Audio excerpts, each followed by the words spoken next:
Hello everyone, তোমরা কেমন আছো? আমি কিন্তু বেশ ভালো আছি অ্যাজ ইউজুয়াল। আজকে আছে দ্য এপিক নিউ সুইফটের launching ceremony at HWG Car World Maruti Suzuki Arena, and we are very excited to see the new car.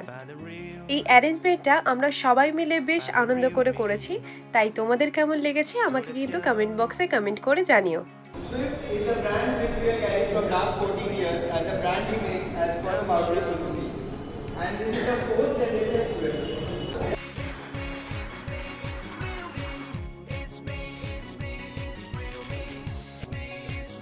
এখানে আমাদের ইভিনিং স্ন্যাক্সেরও ব্যবস্থা রাখা হয়েছে। স্ন্যাক্সে আছে baby corn, sandwich, French fry, cake এবং সাথে আছে কোক। ফটো সেশন দিয়ে ভিডিওটা আমি এন্ড করলাম। সবাই ভালো থাকবেন। এখনকার মতো টাটা।